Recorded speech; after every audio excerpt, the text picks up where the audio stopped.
has to see. Thanks, Mike.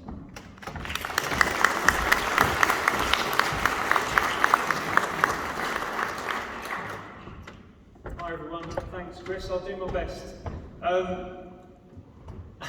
I have got some of my stuff down on prompt cards, and that is because I've got an awful memory, okay, so just bear with me. As you know, my name's Murray. Before I start, I just want to let you know that everything I'm about to tell you, legal, medical, I've had no input whatsoever. Everything I'm going to tell you is my own experiences. Just for a bit of background, I've had epilepsy for 26 years now. It started when I was 16 and I have absent seizures. I was having 6 a day, and now I generally have these about 5 to 6 times a month. Once I had 90 in one weekend. I generally get no aura or warning, so have very little time to prepare. I've had some slips and trips in my years, and I've almost walked off train platforms 3 times due to walking autonomously during my absences. Luckily, I was stopped by kind strangers on all 3 occasions. Without them, I might not be talking to you today. My side effects range from regular to severe headaches, tiredness, low mood, and forgetfulness. That's why I've got my cards. I've tried all kinds of medications in my years, and some have been more successful than others. I've also been offered invasive surgery, but it scared the life out of me, as it would have potentially left me with permanent physical disability, permanent memory loss, speech issues, or even worse. I've lived with my condition long enough to understand that there are people far worse off than me that need the opportunity, as they do not have what I consider a quality of life. There are many things I've grown up with not being able to do that people take for granted, such as driving. But I'm lucky in that I can work and enjoy hobbies that I love, such as music and theatre. Last year, after 2 week-long stays in St George's Hospital for monitoring, I was asked by my neurologist if I would like to take part in a trial for a new device being devised to help forecast epileptic seizures. I've always been curious about tech and asked to know more. I was then told about the subcutaneous EEG, or the sub-Q, a small device that would fit under the skin on the right side of my head behind my ear. It's on this side because that's where my epilepsy affects me most, my temporal lobe. It would take about 20 minutes to install under local anaesthetic. It would work alongside a wrist-worn sensor, and all I'd need to do is fill out a daily check-in on a mobile app, with a seizure diary like what I was already completing. I generally fill out an Excel spreadsheet, but I use the SEER app, which you can probably see downstairs. I would wear the sub-Q for between 12 and 15 months. It would take readings of my seizures, muscle movements, brain signals, and many other things to help predict when seizures might happen. With this minimal invasive technology, many other people might benefit. This sounded futuristic and pretty cool to me. But why me, I thought? I found out that I was deemed appropriate because my seizures followed a certain pattern and presented themselves in a way that would help the study. I just thought that if it helped anyone at all, even one person, I would like to be the one that would help. I only wish that this sort of stuff had been around when I'd been a kid. There have been so many times when I could have been really hurt or in danger. This really has the potential to stop that for a lot of people. I was definitely up for this. What did I have to lose? I never let my epilepsy make decisions for me in the past, so it wasn't going to do it for me now.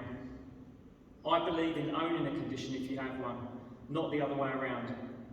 Hopefully the sub-Q would tell me a lot more about my own seizures too. I had so many questions. Was I recording them correctly in the first place? Were they even seizures at all? How long did they really last? What was my brain doing at the moment in time?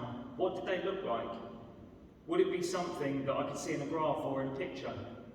This was mind-blowing. As the weeks got closer and closer, things got more exciting. I started to run and record vlogs and blogs for the charity I support, Epilepsy Action. The team involved with the operation were contacting me regularly to check that I was okay.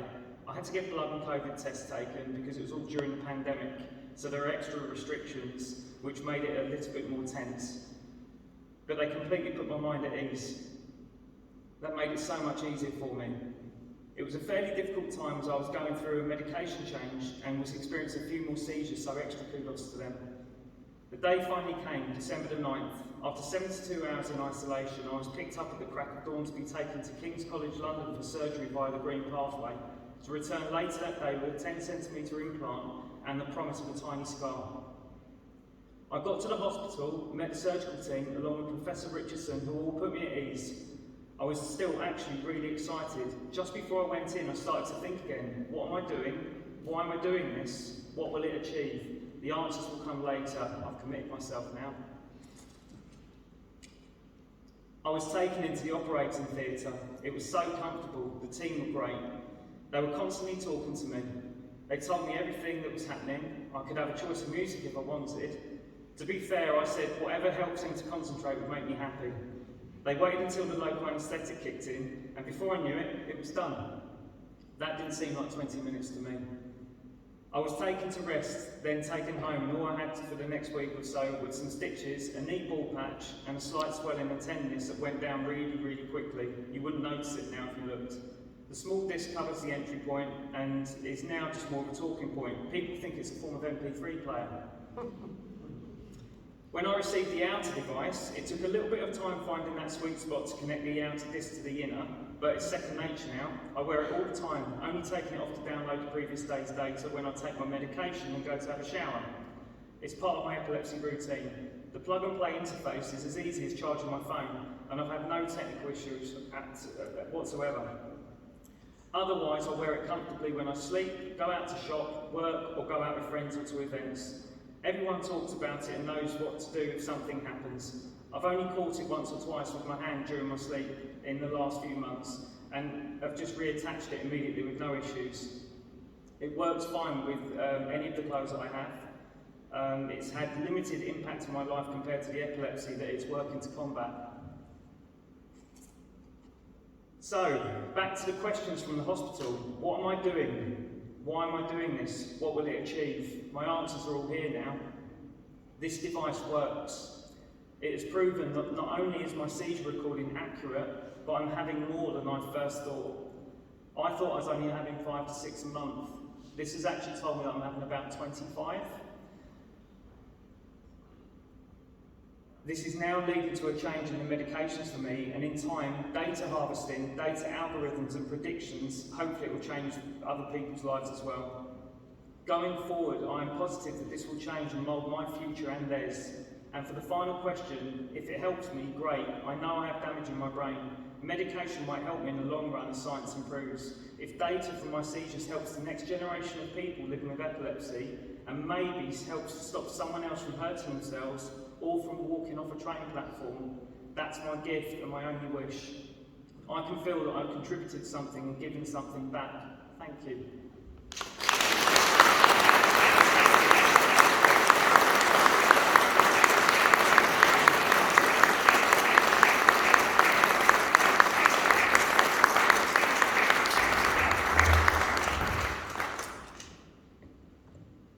Anyone is very welcome to ask Murray some questions if you would like. Phil.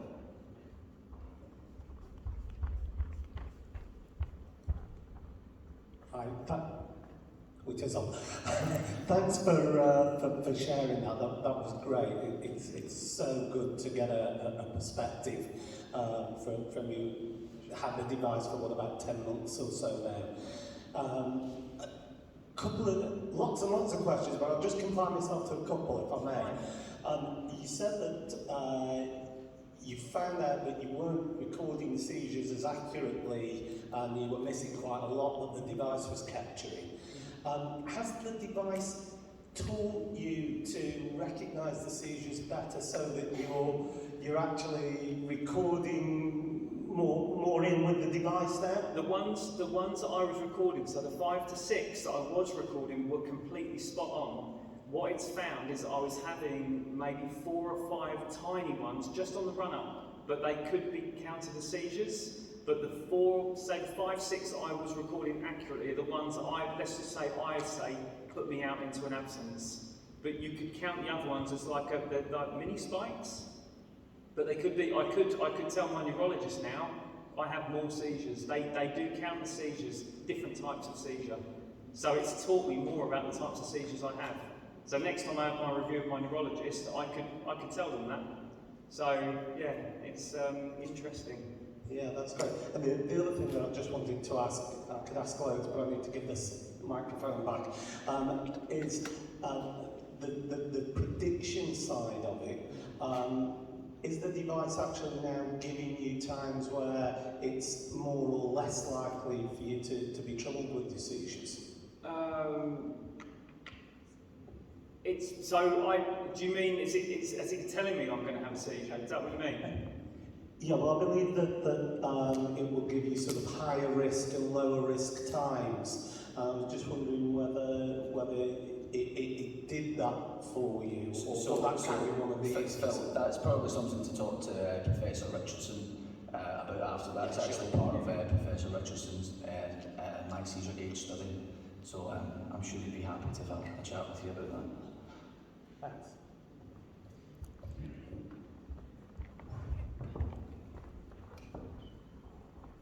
All right. Thank you.